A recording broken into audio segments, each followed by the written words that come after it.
having that ability for the foot to be able to feel the ground and then respond to that to develop in those first few months of walking is incredibly important. And the reason why, a lot of the education out there is keep them barefoot when they're learning to walk, apart from, protection from the elements.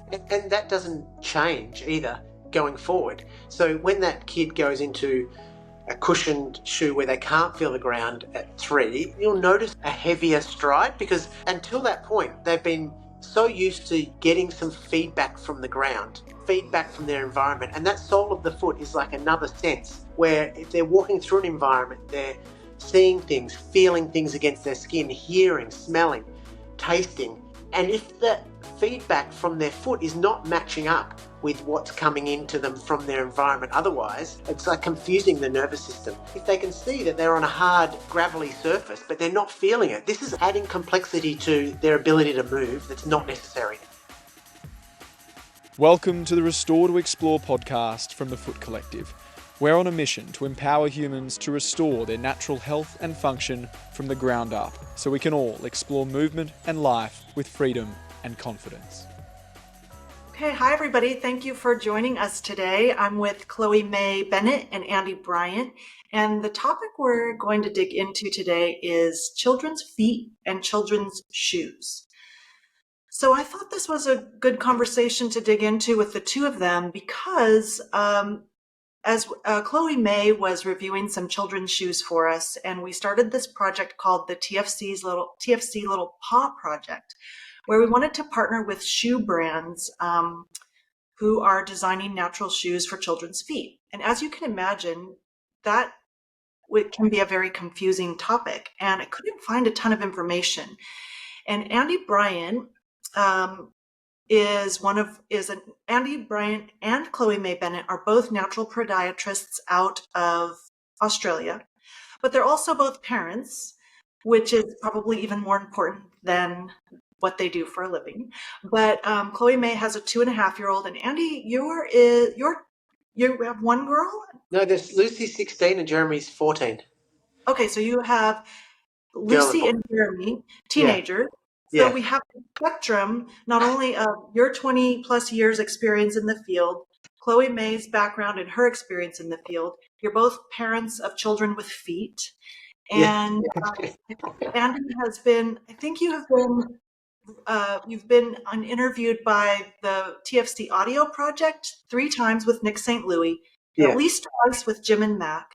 And Chloe has been on one episode with Jim, episode 19 on podiatry, orthotics, and footwear. So I think we have a wealth of knowledge between the two of you. And so I wanted to just dig into the conversation about why talking about children's feet and their shoes are important.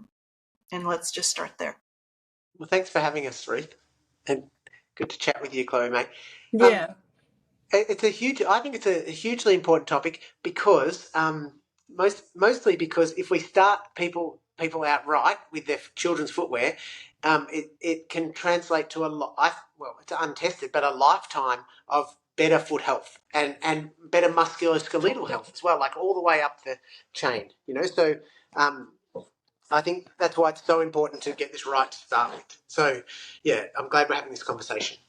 Oh, yeah, I agree. And I think the general consensus amongst parents, especially like in my daughter's current age group, is that there's a lot of confusion out there.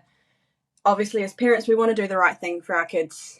So we want to make sure that we're, finding the right information and everything. And I think the information that's out there, there's both sides of the argument out there. And it can be really confusing to navigate, I think, as a parent. So, go ahead. Yeah, so here in Australia, which might be different to other places, we have what's called a child maternal health care nurse. They have them in Queensland as well. Yep. And so this is someone that you take your newborn baby to, and then like regularly checking in with this person that is helping you through the milestones. And they and paediatricians, and correct me if I'm wrong because it's a little while since I did this with my children, we'll be suggesting a wide, thin, flat, flexible shoe, like a very minimalist shoe, for all the right reasons. Our paediatricians say that, our podiatrists say that for those newborn walkers, and so we get definitely in Australia we get off to the right start with that protocol that goes forward. Yeah. It's the same. It's the same in the United States as well. Yeah. So the like I was just talking with Chloe May before we started recording about, it seems like pediatrics, which is kind of a different division, Yeah. puts out the information. In fact, the language was really interesting around like barefoot is best. Any shoes that deform the feet are to be like, I mean, strong language around to be avoided at all Yeah. costs. Like really just great information. And then when you switch to the division of podiatry, so pediatrics in the United States, pediatrics and podiatry are different. They're different everywhere. Pediatrics is children, podiatry is feet. So all good. Yeah. It's good to get. Yeah. But I know it's the same, right? With like medicine is that we compartmentalize. Yeah. Yeah. Overly compartmentalize. Like you are a little child with feet, Yeah. and that doesn't change once you start to walk. So it seems like there's a divide, and then so I guess maybe a good place to go would be like the confusion that I was having was that like let's talk about the development of feet, right? So their little bones are kind of rubbery and they're developing. And then did you put your children in shoes personally? What do you see across the spectrum of when and why people put their children in shoes and for what reasons? I'd be curious to hear about that. Yeah. You go, Chloe May. You can talk about the development of feet. Yeah, no, of course. So yeah, obviously when babies are born, they are majority cartilaginous through their feet, and over the years they will gradually develop into bone. So, for example, even the navicular in the bone, like that doesn't start to form until the age of 3. So there's in the feet that haven't developed at all when a baby's born, and the ones that are there are going to be cartilage that will gradually fuse to bone. And that process goes right up until around the age of 18 when we have our fully formed adult foot. The other thing we have to consider is that the connective tissue through the foot is also a lot softer when children are younger, and that will start to harden and as we get older, again through to adolescent age. So all of those factors are going to influence how the foot looks in a child compared to what it looks like in an adult. And sometimes the thing that's forgotten is that we can't directly compare a children's foot to an adult's foot because they're not the same. They're going through a complete developmental change to get to that adult foot, but they're going to look different along the way. One thing I've sort of found looking through just general information that's out there on the internet is, like Andy said, young kids, when they're new walking, barefoot's best, let the foot develop, all that sort of thing. Where it sort of starts to shift a little bit, and we see this in the footwear industry as well, is that once kids get to about, say, maybe 4 to 5 years old, they tend, like the shoes just become little adult shoes. They become thick, chunky, supportive, and the stuff that you will read online is that now that the foot has started to develop and turn into bone, it needs to be supported. And that's where things start getting really confusing for people, is that, well, why have we gone from barefoot style shoes, letting the foot develop naturally, to all of a sudden shifting to mini adult shoes? Like it doesn't really make sense. Why don't we continue just letting that foot continue to develop? Because it is developing, right up until we are in our teenage years. And even beyond that can continue to adapt, because our body's an adaptable thing. But I guess when it's a young foot, it adapts good and bad very quickly because there's so much change happening. Yeah. And so if we go back to those babies, like a new walker, the shoe should only be protecting them from sharp things, hot and cold. And the reasoning for this, that's well known, so it's worth talking about, because you do see some, new walkers in supportive shoes. And so that's why it's worth explaining why it's important that they're in a wide, thin and really flexible shoe. because we want their foot to have every chance to develop naturally. It's good for their feedback, for their foot to feel the ground so they know where they are in space. They're an unstable thing. Their foot's very small compared to the rest of their body. And it's got a big fatty pad in the arch, which makes it look like it's flat so that it has a more surface area to feel the ground and to be more stable. And so all the reasons we would suggest a shoe that's natural for adults is tenfold for those new walkers, and that's known and agreed upon. There are very few situations where that wouldn't be, and they're some congenital things that we don't really need to discuss today. They're very few and far between, and I think that's outside the scope of today's conversation. And I think it happens a little earlier than you've talked about, Chloe. Maybe that's because you're influential amongst your peers with young 2.5-year-old children. But I think if I go past a kindergarten or a childcare centre and there's 3-year-olds in there, they will be in their little Nikes, Asics, Brooks already when they're 2 or 3, because that's what culturally, just like culturally we know to put them in the minimalist shoe when they're growing, culturally we are told that they need support from that point on. They need protection and support. And so they go into that shoe, and as a parent and a podiatrist with a different view, because I was very traditional when my kids were that age. My kids were in Tiptoey Joey's, and that was a brand that had fallen into. I've spoken to the guy that started them. They'd fallen into doing the right thing in terms of a minimalist shoe for babies. And then they would make an older shoe and they would change it. They'd put a heel in it and they'd put a tapered toe. But now they've seen the light, the minimalist shoe light, and now they're making it that for all their shoes, because he had a conversation with Ray McClanahan and he explained this needs to keep going on. So my children were in that until they were 3 or 4, and then they went into the little Asics, and I was making my own orthotics. So I'd make them orthotics when they were 3 or 4, because visually my children's feet are a bit more like their mother's feet, and they've got a lower arch profile, and they have their heels tip in and a little, which is just pronation. It's just a way of the foot functioning. It's perfectly normal and perfectly okay. It's just another, not whatever normal is, it's just another variation of a human foot. But mainstream podiatry and culture tells us that we should be all posturally straight and correct. And so my children were in that setup. I would send my wife to the shoe shop asking her to get a shoe that would only bend across the middle and be stiff here, and all the things that traditional podiatry would do. And so my kids were in those shoes until they were probably 5 or 6 and 7 or 8. And then I started seeing all this other stuff. And their feet still look the same, but now they're fully in and they function perfectly well without any issues, just with feet that aren't culturally looking perfect. And as podiatrists, we get a lot of people coming in because grandma or auntie or shoe shop or even protective parent said, I'm worried about my kids' feet tipping in or their arch height or their knees tipping in and these types of things. And so a lot of my job in that situation is to show, I get my assessment there is to show parents how functional their child is, that they can jump, skip, hop, climb, do all these different things.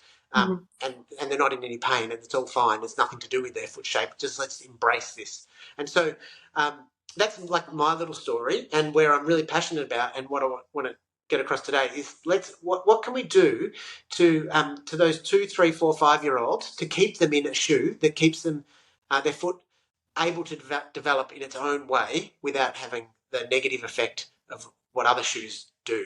I think that's where we need to make the change. We're really good at babies and new walkers, but we're terrible from there on, pretty much.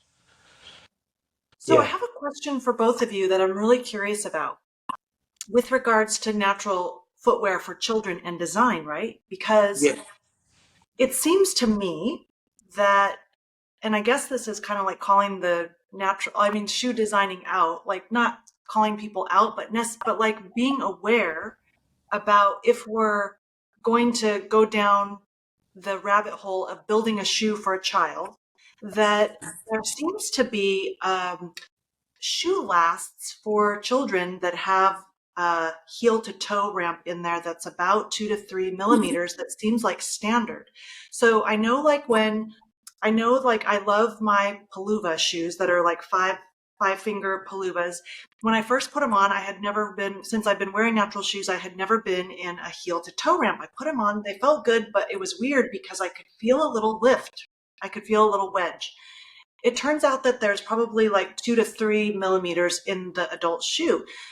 And then when Chloe did a review for this particular shoe, I started asking, I thought that because what they say is that it's a faux, it looks like that it's ramped, but it's a faux outsole so that it kind of looks like a traditional shoe. So this is very confusing, right? Like my Paluvas have a faux look of a traditional shoe because maybe that's more aesthetically pleasing to the general public. And it seemed like this little shoe had the same, but when you dig a little bit deeper, the shoe last from the manufacturing company, I guess it's standard to put 2 to 3 millimeters in and call it zero drop. I'm not exactly sure, but this is like what it seems like. So with that little shoe, there was like excessive cushioning, it seemed like, for a little foot, a tiny little foot that big. And then that 3 millimeter heel to toe ramp was also exponentially excessive for a child who's a tiny person too, right? So, so there's some confusion around that because it's marketed as a natural shoe, and many times the shoe designer thinks that it is because that's what they're being told, when in fact that's not what's happening. So I think it's an important conversation to have because the shoe industry, natural shoe industry, is exploding right now. Yeah. What do you say about that, Chloe May? Yeah, I think anything that's a little change in a kid's shoe is going to have a big effect because the foot is so much smaller. So same goes for even the weight of a shoe. Like if we look at, like Andy was talking about, like the little toddler shoes, like the little Nikes, Asics, those sorts of things, they're actually they're still quite a heavy shoe. And when you correlate that to the equivalent of an adult shoe, they're actually really, really damn heavy for a kid to be pulling that around. What's that going to do to them being able to, walk around without tripping, for example, having that extra sort of weight and making it harder for them to sort of walk and run. I think even something as small as a 2 to 3 millimeter lift, which, maybe the general public wouldn't bat an eyelid usually, compared to if you've, been in natural minimalist shoes for a number of years, you'd notice those smaller differences. But in a child, I think it's a big change for such a small foot. It's just not necessary. And so there's no need to have it. But I think the history of it coming in, and I think this is why, if we go back to why those 3-year-olds are going into little Nikes, it's almost like you prepare, it's like you send your kids to school so they get good at sitting down so they can do a job where they're sitting down all day, or you put them in a uniform so they end up wearing a suit, because this is how culture now, our industrialized culture, moves us through to being little adults, So I think the only benefit from wearing a heeled, cushioned, stiff, tapered shoe is that you get your feet prepared to wear that for the rest of your life. And so if we go back to that, from that, an adult shoe manufacturer has a set construct of the shoe. It'll have a heel cup. It has a heel to toe drop, like the Last has a heel to toe drop built in. They use these Lasts. The Lasts are the expensive part about manufacturing a new pair of shoes. And so it just about, if you speak to any minimalist shoe startup, they've gone to a normal shoe factory and they've all been told, oh no, you need to have a heel cup. That's how we make shoes. Oh no, you need to have a heel to toe drop. That's how we make shoes. And so this is the headache of making minimalist shoes, because if you go to a conventional shoe shop, a shoe manufacturer, that have been making adult shoes, then they need to go, that they just do mini versions of an adult shoe. We don't like the adult shoe anyway, and so that's what your child is going to be in. Because I think the minimalist shoe for babies have been concertedly made different, but once you're looking at a 3-year-old on, they're just making mini adult shoes. So I think that's the reason why it happens, because the factories are just set up to build shoes like that, which is totally just dysfunctional. Like the idea of a heel comes about because we don't want to slip our foot through the stirrup of riding a horse. And the idea of a tapered shoe comes to get that foot through a stirrup of a horse. So there's no need to have these things on a child's foot. Or the idea of heeled in a cushioned shoe is to help people who overstride when they're running, like 60 years ago in a running boom. Like that's why they built cushioning and heels into running shoes. So there's just no need for it in a human foot. It's not even. There's no benefit to it in the healthy human foot. And so I just think it comes about because of the manufacturing processes. And so if someone wants to make a minimalist shoe, they need to really dive into what's going on there. And I helped with Palooza when they're in that process. And I'm like, you've got to make sure it's zero drop, because if you don't make it zero drop, you will lose that part of the market. They're not really after the minimalist shoe market. They're after a market that don't want to wear minimalist shoes. They want a market, because that's a bigger market, they want a market that don't mind a bit of cushioning, that don't mind a little bit of heel lift. And they also talk about the heel lift being compressed, and Ultra talk about this as well. They say when you have a cushion in a shoe, because then it's not a pure minimalist shoe, that when your heel hits the ground, it will compress and it almost becomes a zero drop, like there's like a movement range. So there's a lot.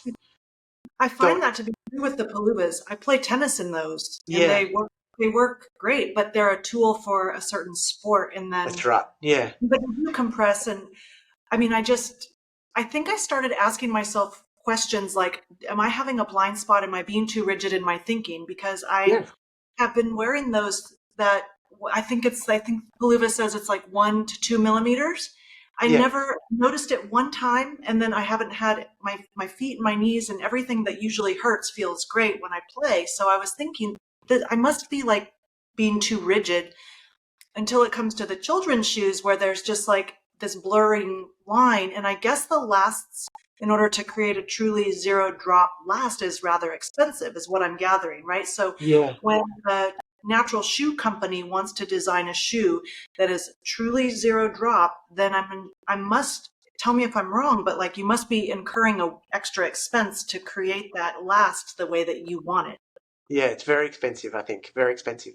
And this is where the minimalist shoe, like our world of being like natural podiatrists and in this movement of natural footwear, and especially in today's social media, everyone loves black and white, but it doesn't have to be black and white, and it's okay. Like having a little heel for most humans is also okay. Our bodies are highly adaptive, and it's not going to break you because you're wearing a little heel. And there are billions of people walking around in heeled shoes that don't have foot pain, and we do focus on the ones that do have foot pain and put it down to the fact that they're in a heel or they're in a tapered shoe.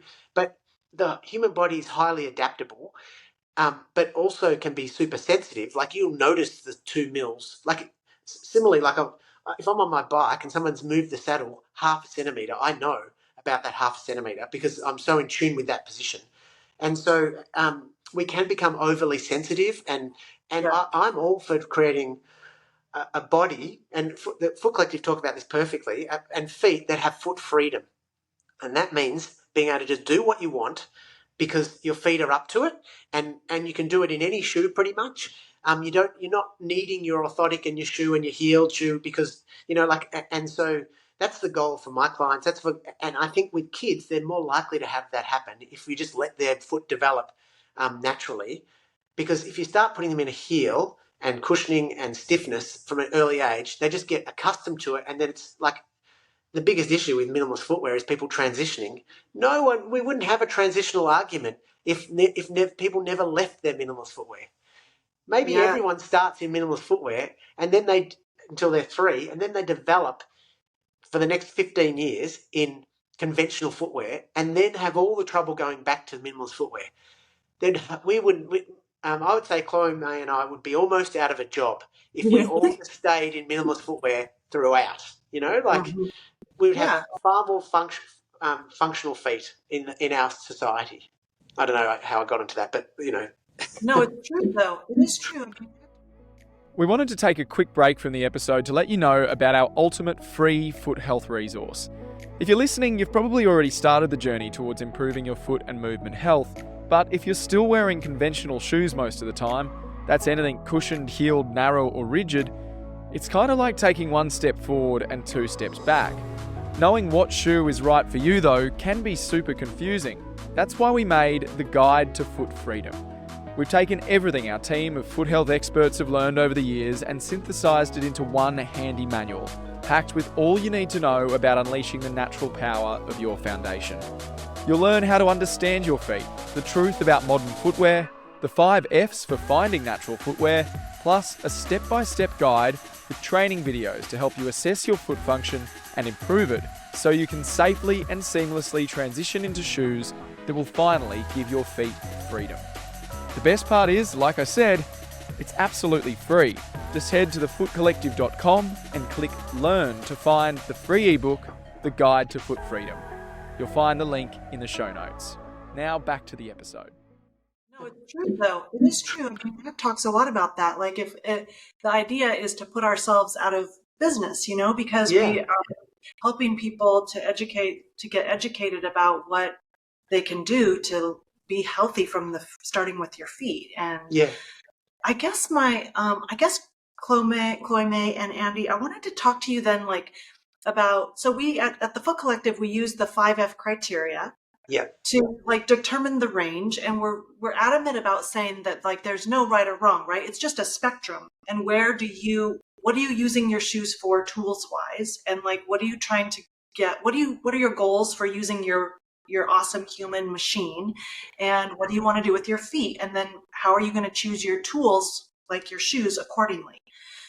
So we talk about the 5 F's, and in adult shoes, there's a spectrum for whatever people need, right? Depending on the climate, depending on the, what they're doing with the shoes. And I use Palubas for tennis and go barefoot 88% of the time other than that. But for children, who can't feel or really tell you that, especially kids that are maybe pre-verbal, right? So they can't tell you if their feet are uncomfortable, or they don't even really know their little bodies yet. And we put them in shoes when they start walking, and they can't describe to you if they're uncomfortable or their toes are squished or anything. You can kind of get some signs when they just start pulling them off in the grocery store and flinging them and stuff, right? Which is a favorite thing to see. Yeah, mine too. But do we have I guess some parameters? What about that 3 mil lift in the last? What about the cushion? What about the flexibility? So in the adult shoes, we talk about the foot shape being the widest at the tips of the toes, not at the forefoot, being a truly functional, healthy, natural shoe to give your toes the most splay possible and room. But what about for kids' feet? Do we have any preferences, or what do you think about the criteria for what would be a great shoe? Is it foot shaped? How important is that heel to toe drop, or being completely neutral? What is that? Look, I think for me personally, I think all of the aspects of the 5 F's are super important for kids, particularly because they're not able to communicate. My daughter now is able to communicate with me around, feel of things and everything like that. She'll now tell me if her shoes are too small, if they're feeling tight or uncomfortable, that sort of thing. So I think in that respect, I would lean more towards the fact that every aspect of it is important, but especially the fit of the shoe. And that's purely because kids' feet grow so fast. And again, when they're younger, they're not able to communicate that when they are ready to go up a size. So when we think about kids' feet developing between the ages of 1 and 3, that foot growth can be 1.5 mils every month. So it's quite a rapid rate, that we need to be checking. I personally will check my daughter's shoes every month, no more than every 2 months, to make sure that they're still fitting her properly. And I think that's definitely a big thing that has also been researched quite heavily as well, is having shoes that are too short, in particular on children's feet, and the effect that can have sort of ongoing. So I think for me personally, my biggest thing is the fit of the shoe, making sure length, width, depth and everything is all appropriate for the size of their foot. But I think in terms of the 5 F's, I still want to make sure I'm getting all of those factors in a kid's shoe. For sure. Let's go through them. let's go through the 5F and just talk about that. Yeah. You list them, Ruth, and then we'll go discuss for it. them Okay, individually. let's go through. Okay, so first is foot shaped, and Yeah. let's just describe foot shaped because it seems that there's even confusion around that, right? So like a wide toe box is no longer enough to discuss about a shoe being foot shaped, right? So it has to be widest for me personally. Has to be Yeah. widest at the very tips of all of my toes. I have a very square foot, and the minute if it's wide at the forefoot or the midfoot, it's not enough. It has to look like a weird little duck foot shoe. Yeah. And children, babies' feet are different from the next baby's foot as well. Like, it's not like they all come out the same and then start changing. And so it's important to make sure the shoe fits the foot. And we're spoiled now. There's so many barefoot shoe brands and there's so many good online fitting guides that there's pretty much no excuse. If you've got a kid with really fat midfoot, make sure there's space around that midfoot. If you've got a kid with, like skinny heel, get a shoe that's got something that is that shape as well. So I think, yeah, so that's foot shaped. And then what is there? There's one that's fastening, isn't there? So Yep. the next one after foot shaped is flat. Flat, yep. So we've discussed that 2 to 3 mil in a foot that's only like 8 centimeters long is more than 2 to 3 mils. Like, it's bigger effect than 2 to 3 mils in someone that's 25 centimeters long. Like, it's a scaling effect, and so that's going to make it. And they're not heavy, so they're not going to squash the material as much either. And so to be flat is important. That helps with correct ankle development, like structural development, to give them the sense of space. You don't want them to be feeling like they're tipping forward or being used to the feeling of they're tipping forward. So that's definitely worthwhile. Yeah. And children are always going to grow out of a shoe before they wear it out as well. Yeah. Yeah. So expensive for the parents. But parents know how to negotiate with other parents and websites, book groups and stores, and Yeah. Okay, so the next one is flat or flexible, rather flexible. So you speak of this, Chloe, mate. You go. We'll take it in turns. Yeah. No, flexible's incredibly important. So being able to let the foot actually move the way it's designed to. We have all of those bones and joints in our foot for a reason. They're designed to move. They're not designed to be held stiff in one position. So being able to twist the shoe up, being able to let it move without any restriction, essentially through the middle of the shoe. And those bones are, like Chloe mentioned before, are cartilaginous, so they're still just pieces of gristle, and then they're becoming bone. They become bone and they get strong where there's load. And so if your foot is not loaded, if your body's not feeling the load, it's not going to develop the way it was designed to. So that's why you want your child in a shoe that's flexible, so the foot is taking on all these different aspects of load as it develops. It's like unbelievably critical.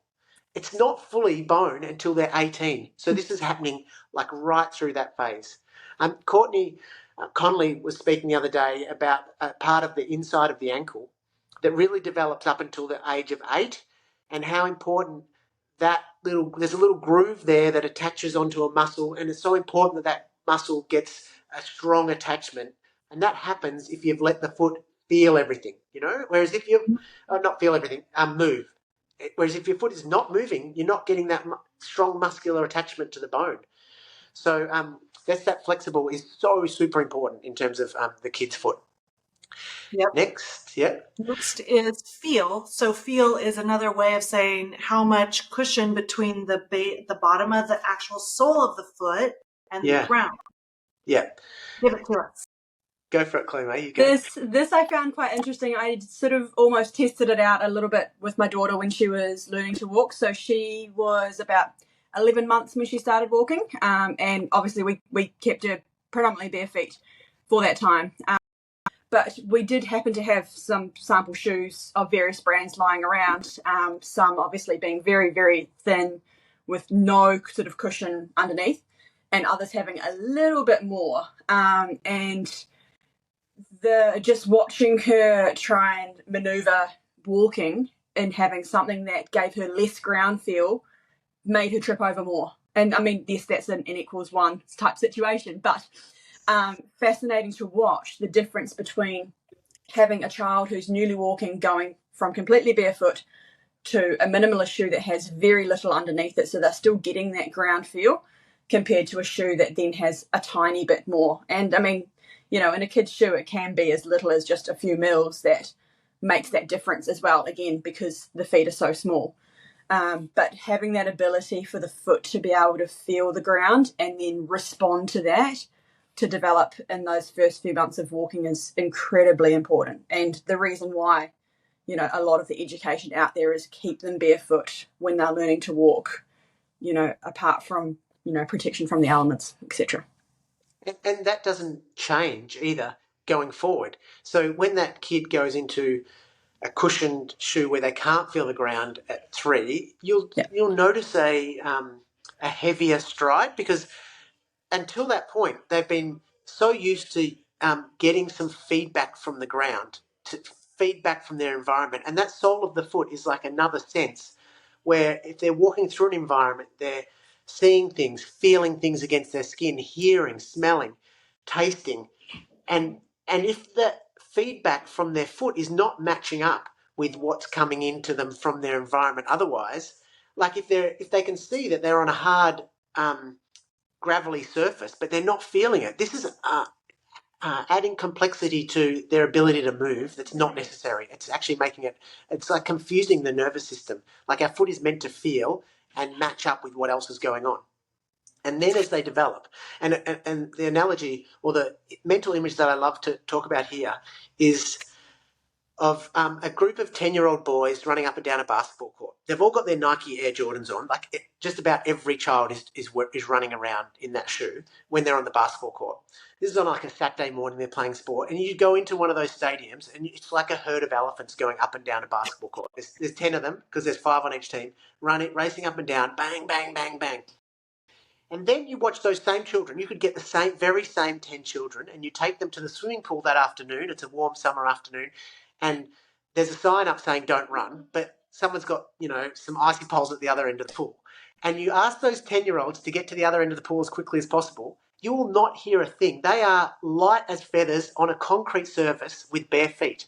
So the ability to feel the ground makes them change the way they move from within a 5-hour period, pretty much.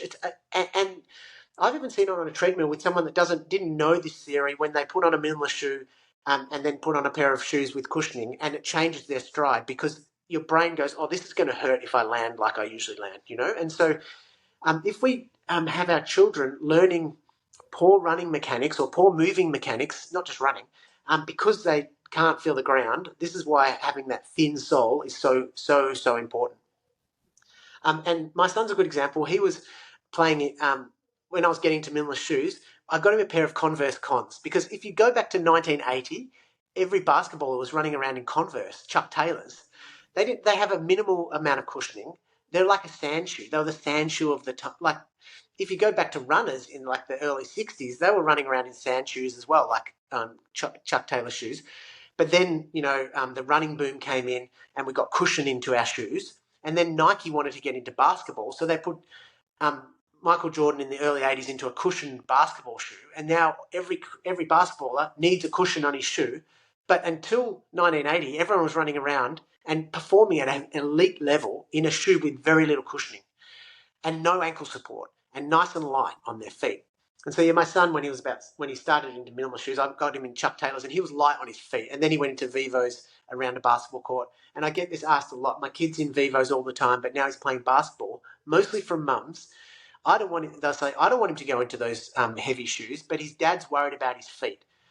And I'm just like, that's when I use that swimming pool analogy, and ask them to notice how your son or daughter runs up and down that basketball court compared to the other kids. And invariably, they're the fastest, they're the most agile, and they're not complaining. Their foot is just doing what it's meant to do. Basketball's a great environment for the foot moving in variable ways, even though the surface is all very level. And so as long as you can, keep them in that shoe that lets them move the way they're meant to. I know one basketball team, they're all in Vivos because the best player, his mum is an expeditress that takes all this on board and is very influential amongst the team. And the team moves very well. That's so great. Yeah. Well, That's one of the reasons why it's important to talk about sports too, right? Because Yeah, that's where culture comes together, like in the space of public appearance, where there's influence, and it makes sense because you want to have your child do well and such. So that's great. I wanted to say that when you were talking about the swimming pool analogy with yeah, the basketball court, it reminded me conversely of something that we saw at a picnic or something. I remember I just had this flashback of like this little child, probably maybe 3 or 4, who clearly didn't have a lot of variations of inputs into their little feet, and would not walk on the grass, had to be like, you know how like the two parents will hold the kid and they'll hold their feet up, would yeah. not want their little feet to touch the grass. Like couldn't the child couldn't understand about the texture of the grass. So it's interesting about like the shoes and the inputs, right? Like the SAID principle that we talk about at the Foot Collective, like the adaptations to the inputs that we give our bodies, and then their little feet being exposed to, all the different textures, the gravels, the grass, and which is also like the pleasure of being a human too. Um, and then the other thing I wanted to, well, this will be after the fifth F, which is fixed. So we can't forget fixed. So Yeah. about fixed, what's all that about? It's so important because you've got to have the foot not having to hold the shoe on. So when your foot comes through the air, we need the shoe to stay on the foot. Otherwise, you have to start clawing, or it becomes less stable. And you do see kids in slides and thongs, and that's okay if you're just going like from the car to the pool or whatever. But really having something to hold them on if they're doing any time on their feet, like long periods of time, is unbelievably important. Yeah. Would you agree? What, Yeah. Yeah, Yeah. absolutely. And tripping as well, having a shoe that stays on the foot that they're not going to trip over. And that's what you'll see with something like like a little slide or a little flip-flop type shoe. So does the fixed part of those 5 Fs come into play because you want to be able to have a natural gait? I mean, because like this is one of the ones I'm a little confused on. I mean, I know I don't like to wear flip-flops or thongs or anything where I have to clench my toes to keep my feet on, but is it as much, I mean, because it just sort of goes in opposition to what your foot would naturally do as you're walking or running, I'm assuming. Yeah, that's how I'd see it as well. Yeah. Mm. So when the toes are supposed to be going up, they're clawing down. I mean, Yeah. just for people who have never, because a lot of this information is pretty heady for parents and people in general who just have been in traditional shoes or exposed to only traditional shoes. This is a lot of academic kind of information. Yeah. And then this might be a little bit this is out of context, but we can't talk about the feet without talking about the hips. Yeah. So when it comes to, I just was thinking about like when it comes to little feet, when they have like those big puffy diapers on.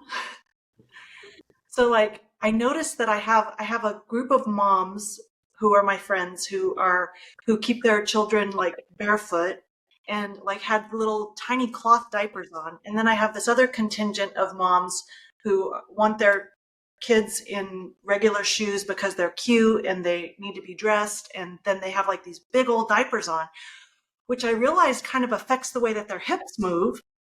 And the little kids that wear like a cloth or a very soft little diaper where their hips it's the same thing. Like their hips have a different natural way of moving. They are like the most amazing little surfer athletes at like age 5. Their hips and they just have like this more embodied sense of how they move.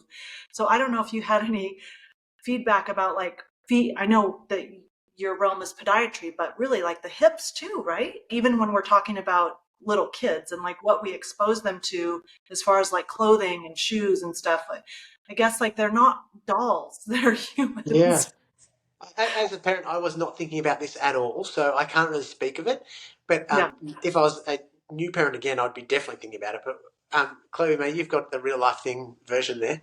Yeah, well, I mean, we were a cloth nappy family, and it's definitely something that crossed my mind by having like the bigger cloth nappies on, and they're honestly is not much out there to educate, even research-wise, to educate around does it have an effect, that sort of thing. The way I sort of looked at it is that when we put babies in a baby carrier, we want their hips sort of flexed up and abducted outwards to get their hips in that nice position, because obviously the hips are very much developing. And the way I looked at it was that the nappy was, the cloth nappy in particular, was sort of creating that sort of position as well, without them being sort of too tucked in and tight. Obviously, it's, hasn't had any effect on our daughter growing up, and there's no research to suggest that it would have an effect either. The big thing we've got to think about as well with lower limb development in general, as well as their knees, because their knees do go through a big change as they are developing, and that in turn will affect how the foot sort of presents itself too. So, for example, my daughter is 2.5, so she's going from the stage where naturally her knee will go from being in a straight position to be going into knock knees. So she's starting to get a little bit of that knock knee positioning happening, which in turn is obviously then making her foot look a little bit lower as well. And I think a lot of that development stuff is about understanding what is to be expected for the age group, and also knowing when to seek advice as well. Like if the knee position is falling well outside the expected age range, is knowing when to go to someone and say, hey, does this need to be investigated further? I get a lot of people, come and go, oh gosh, my kid's got knock knees, and they're right in the age category for wanting to have knock knees, because that's what the knee needs for each side of the knee to develop too. So, bit of a sidetrack there, but the knees are also important. I'm really glad you mentioned that, because I wanted to touch on this idea, this exact idea that there's a phase for everything. The hips come out. Yeah. When the baby comes out, the hips are externally rotated, then they go into this internal rotation, then external rotation. And we generally see people when they're internally rotated, because then we're seeing the foot move in that way as well. And so for parents listening out there, like these are normal normal movements, and that are meant to be happening, that there's this rotational thing going on. Yeah. And really, and this is what I would have learned from the Foot Collective way of thinking, you want to expose the body, the growing body, to all those ranges, and to be using those ranges of motion as they're growing. So it gives the body the options to use them. And even if they end up with knees that are still slightly knock or out, or both, like there's all these different variations that are still within the normal realm, and they don't tend to mean that you're more likely to get an injury or a certain type of injury. It's just whether you can control and adapt to different movement, and the best way to be able to do that is to have been doing different movement all the way along. So I often be suggesting activities that the child can get involved in, and with the family, that are exposing the body to all these different realms, as opposed to one activity like, oh, my child's a runner, at 7, they're going to be an Olympic champion. And if we look now, there's really good research showing that if they don't become sport specific until they're about 16, they have a lot less injuries, a lot healthier bodies going forward, like as athletes, and then after being an athlete, if they haven't become sport specific till about 16. And so that's where I'm suggesting, joining the climbing gym, going and playing at the park with your kids, spending time on the floor, playing with your kids on the floor, so that they get used to being on the floor, because this is exposing your body to all those different movements and making them comfortable with those movements. A lot of the martial arts and dance sports, or dancing or gymnastics, are all moving the body in more than one plane, that make it more adaptable and more comfortable with those different growing ranges. So, that's my take home when people come to see me worried about the shape of their kids' knees, feet, hips. It's like, let's expose this shape to all the ranges of motion through regular activity, and that then leads to a body that is adaptable and free to do what it wants. Yeah, and they're psychologically not going to get burned out too. Which happens a lot when children are put into sport-specific activities and in one thing until, besides injuries, they just don't they don't love to play as much anymore. Yeah. It's rare. I see that happening a lot. Listen, I want to respect your time, Andy and Chloe May, and this might be a good place to stop. I think this is a great conversation. Great conversation. So do you have anything to say before we stop recording? Or maybe we can do it again sometime. Sometimes this type of conversation brings up more questions than answers, I think. Like people might be a bit more confused, but I guess the take-home message is that you don't really and there's very few situations where your feet ever really need support, especially if they've never had it. It's the issues come when you give the support, or and then you take it away. That's when we're more likely to have issues. That would be like my overwhelming thing. And to live those movement-rich lifestyles that expose the body to all the different things. That would be my take-home message for people who are worried about their children's feet. Wonderful. Yeah, absolutely. I think you've absolutely nailed it there, Andy. Is just getting started with barefoot or minimalist shoes from the get-go, and to set the kids up in the best way possible, really. Okay, well, thank you both for joining us, and we'll catch you again soon. Thanks for tuning in to the Restore to Explore podcast. If you enjoyed the episode, we'd really appreciate you leaving a review wherever you're listening. That's the best way to support us and to help us reach more people. If you're after more free TFC education or training, looking for any of our TFC tools, natural footwear discounts, or you want specialized guidance on your foot health journey from a trusted TFC health professional, head to thefootcollective.com. All of the important links are in the show notes of the episode.